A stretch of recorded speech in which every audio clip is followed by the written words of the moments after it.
अस्सलाम वालेकुम स्टूडेंट्स। इस वीडियो में मैं एमएफए के ऑटम 2022 के पास पेपर्स को डिस्कस करूंगा। और पूरा पास पेपर जो है वो मुख्तलिफ वीडियोस में रिकॉर्डेड है।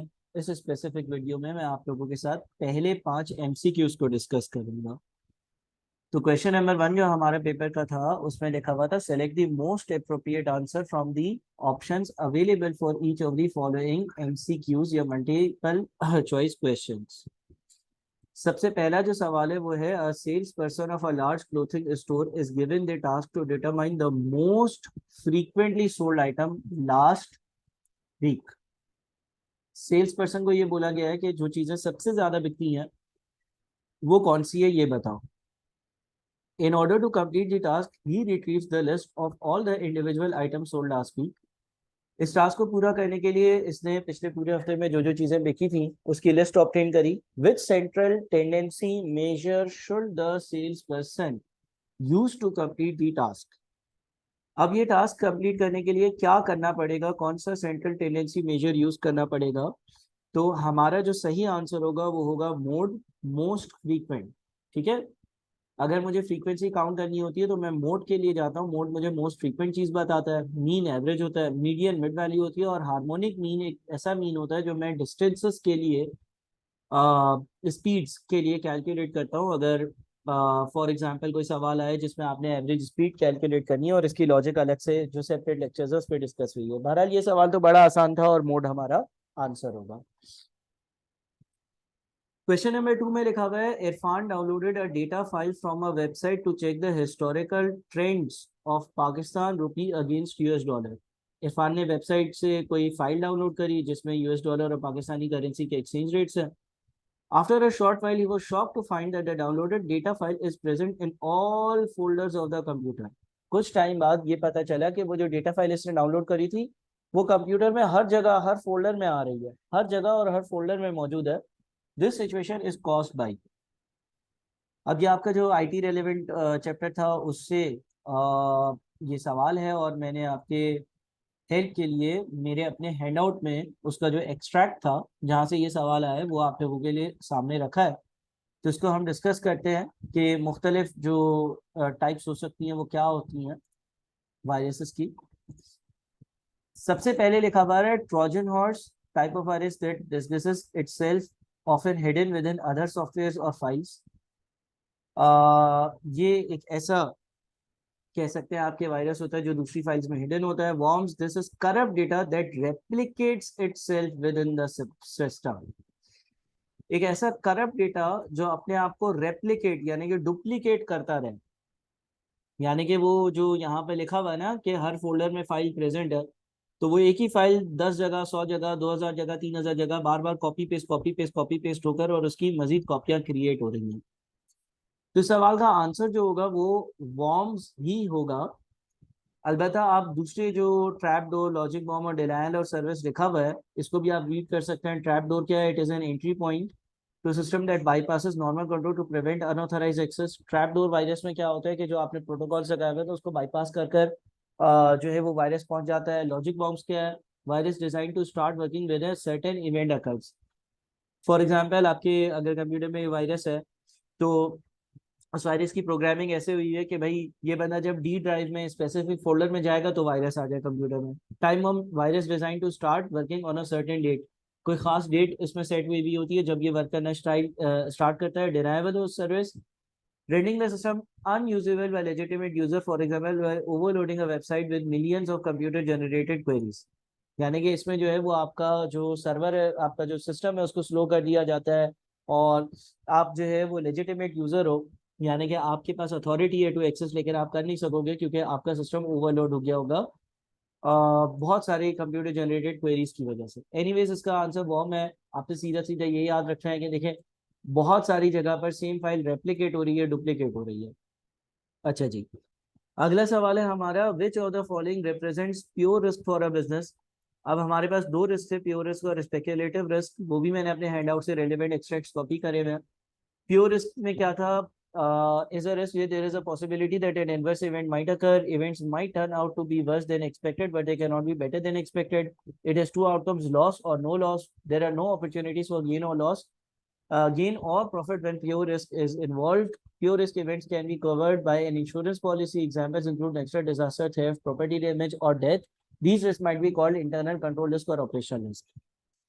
इन शॉर्ट प्योर रिस्क कोई भी ऐसा रिस्क होता है जिसमें या तो आपको नुकसान होगा या तो नुकसान नहीं होगा, आपको कभी भी फायदा नहीं हो सकता। मिसाल के तौर पर आपकी कोई चीज चोरी हो जाए, आपको नुकसान होगा। मिसाल के तौर पर आपकी प्रॉपर्टी डैमेज हो जाए, आपको नुकसान होगा। मिसाल के तौर पर कोई नेचुरल डिजास्टर, कोई अर्थक्वेक आ जाए, आपको नुकसान होगा। अगर नहीं आएगा तो नुकसान नहीं होगा। लेकिन ऐसा नहीं है कि चोर नहीं आया तो आपको फायदा होगा, या अगर आपकी कोई चीज चोरी नहीं हुई या चोर आया तो वो आपको कुछ देकर चला जाए, ऐसा नहीं होगा। यानी कि प्योर रिस्क आपने इस तरह से याद रखना है। Down side risk, down side risk का मतलब ये है कि या तो नुकसान होगा या तो नुकसान नहीं होगा, अलबत्ता फायदा नहीं हो सकता।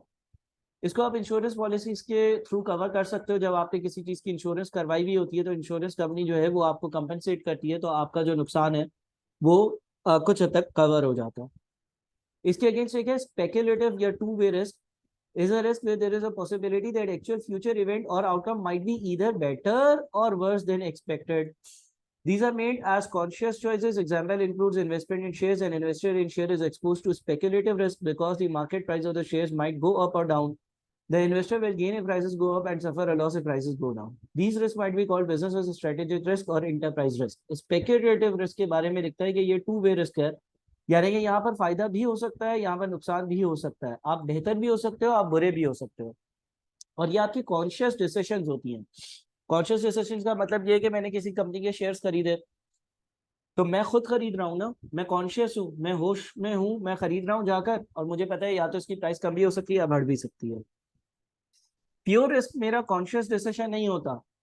प्योर रिस्क कॉन्शियस डिसीजन नहीं होता, इसका मतलब ये चोरी हो गई। अब ये मैंने फैसला नहीं किया था, मैंने नहीं बोला था कि यार तुम आना इतने बजे और चोरी करके चले जाना। अर्थक्वेक आ गया, ये मेरा फैसला नहीं था, कि खुद ही आ गया, नेचुरल डिजास्टर था। अब यहाँ पर देखते हैं कि हमारे पास क्या ऑप्शन दिए हुए हैं। हमारे पास लिखा हुआ है कि विच of the following represents pure risk for a business. इसमें से कौन सी चीज प्योर रिस्क है? पहले, investment in a volatile share listed on Pakistan stock exchange. आप पाकिस्तान स्टॉक एक्सचेंज के शेयर पे लिस्ट करो, कोई लिस्टेड शेयर को परचेज करोगे, उसकी प्राइस इंक्रीज भी हो सकती है जिसपे आपको फायदा होगा, डिक्रीज भी हो सकती है जिसमें आपको नुकसान होगा, तो ये स्पेक्युलेटिव रिस्क है। Entering into a finance lease agreement at a fixed rate of interest। Fixed rate of interest पर आप एक फाइनेंस लीज के एग्रीमेंट में एंटर हो रहे हो, और जब आप एंटर हो गए तो आपने इंटरेस्ट पे करना होगा। आपका किसी किस्म का कोई फायदा नहीं हो सकता, गेन या प्रॉफिट या मुनाफा नहीं हो सकता। Purchasing USD for a future payment to be made in the USD. आपने यूएस डॉलर्स खरीद के रख लिए क्योंकि आपको फ्यूचर में पेमेंट करनी थी। अब देखें, इससे आपको फायदा हो सकता है। मिसाल के तौर पर आज आपने एक यूएस डॉलर खरीदा 200 का, और कल वो यूएस डॉलर हो गया 250 का, तो आपको 50 का फायदा हो गया। नुकसान भी हो सकता है अगर बाद में यूएस डॉलर जो है वो सस्ता हो जाए, तो ये भी स्पेक्युलेटिव रिस्क है। आखिरी है entry of a highly resourced competitor. Highly resource competitor यानी कि आप जिस इंडस्ट्री में ऑपरेट करते हो, एक और कॉम्पिटिटर कंपनी आ गई है और उसके पास हर तरह की फैसिलिटी है, हर तरह की रिसोर्सेज है, उसके पास जो है वो क्या कहते हैं, हर हर चीज मौजूद है, हर चीज मौजूद है, और वो आपको कंपटीशन, टफ कंपटीशन दे सकती है। अब इस केस में क्या आपको कभी फायदा हो सकता है? नहीं, या तो नुकसान होगा, या तो वो अगर कॉम्पिटिटर नाकाम हो गया तो कुछ नहीं होगा। तो डी मेरा आंसर होगा। इसके बाद अगला है which two of the following justify that equity investment is riskier than investment in the debt capital of the same company. इसमें से दो दो बातें, कौन सी दो बातें इस चीज को जस्टिफाई करती है कि इक्विटी की इन्वेस्टमेंट में रिस्क ज्यादा होता है?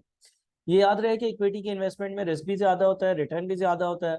इक्विटी की जो वैल्यू होती है या जो वर्थ होती है, या आप किसी कंपनी के शेयर्स लेते हो, वो शेयर्स जो है वो उसकी प्राइस कम भी हो सकती है, उसकी प्राइस ज्यादा भी हो सकती है। जबकि अगर डेट कैपिटल की बात करते हैं तो हमने इसके इक्विटी और डेट के फीचर्स में क्लास में डिस्कस किया था कि डेट जो है वो जनरली सिक्योर्ड होता है, आपके पैसे डूबते नहीं है, आपको फिक्स इंटरेस्ट मिलता रहता है, इसीलिए उस पर रिटर्न भी कम होता है, रिस्क भी कम होता है। अब इससे बोला है, इसमें से कौन सी दो बातें इस चीज को जस्टिफाई करते हैं कि इक्विटी इन्वेस्टमेंट ज्यादा रिस्कियर है, ज्यादा रिस्क है इक्विटी इन्वेस्टमेंट में? पहले लिखा हुआ है providers of debt capital have a contractual right to collect cash flows.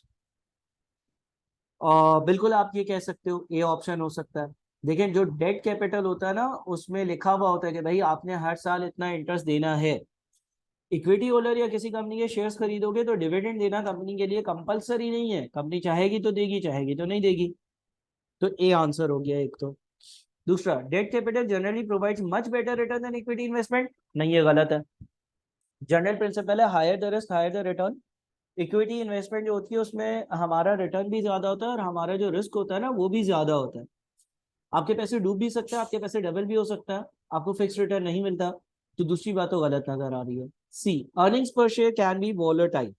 बिल्कुल, ईपीएस या अर्निंग्स पर शेयर यानी कि एक शेयर पर आपने कितना पैसा कमाया है, वॉलेटाइल होता है, ये चेंज होता रहता है, ये इंक्रीज डिक्रीज होता रहता है। कभी आप 1 रुपया भी नहीं कमाओगे, कभी आप 500 रुपये कमा लोगे। ठीक है, तो ए और सी मुझे आंसर लग रहा है। डी भी देख रहे थे, प्रोवाइडर्स और डेट में आस्क एनी टाइम टू पे द डेट इन फुल। ऐसा कुछ नहीं हो रहा कि किसी ने आपको उधार दिया वो कभी भी आया उठकर और बोले भाई उधार वापस कर दो, नहीं। कॉन्ट्रैक्ट में बात लिखी हुई हो सकती है कि ये उधार 4 साल 5 साल 10 साल 15 साल 20 साल बाद वापस किया जाएगा। तो ए सी आंसर। 5 देखते हैं, which of the following is not considered as cash flows to calculate an IRR of redeemable bond. अब ये आपको बॉन्ड्स की कैलकुलेशन पे लेकर जा रहा है। किसी भी रिडीमेबल बॉन्ड का आईआरआर उसका कॉस्ट ऑफ कैपिटल होता है।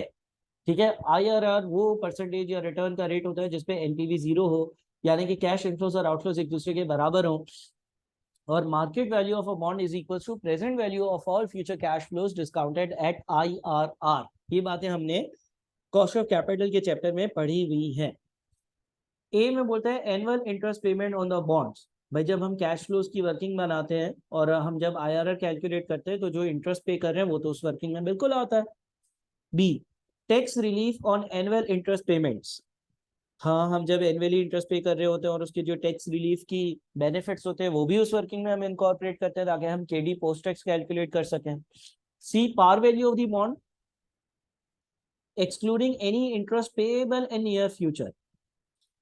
देखिए जो हमारी बॉन्ड की पार वैल्यू है उसको हम आईआरआर की वर्किंग में नहीं लेकर आते हैं, सिर्फ उसके जरिए हम अपने जो फेस वैल्यू या पार वैल्यू को कूपन रेट से मल्टीप्लाई कर कर और हम इंटरेस्ट की अमाउंट को कैलकुलेट करते हैं। लेकिन अगर आप गौर से उस चार्ट को देखोगे जिसमें हम बॉन्ड की वैल्यूएशन करते हैं या आईआरआर कैलकुलेट करते हैं तो कभी भी पार वैल्यू को हमने कंसिडर नहीं किया होता। डी में लिखा हुआ है रिडेम्पशन वैल्यू। रिडेम्पशन वैल्यू बिल्कुल कंसिडर होती है। लास्ट ईयर पर जो हमें कैश इनफ्लो आ रहा होता है जब बॉन्ड रिडीम हो रहा होता है उसको हम अपनी वर्किंग में कंसिडर करते हैं। तो इस एमसीक्यू का सही आंसर जो होगा वो सी होगा। ठीक है जी, अगले वीडियो में मजीद एमसीक्यूज को इंशाल्लाह डिस्कस करते हैं। थैंक यू, अल्लाह हाफिज़।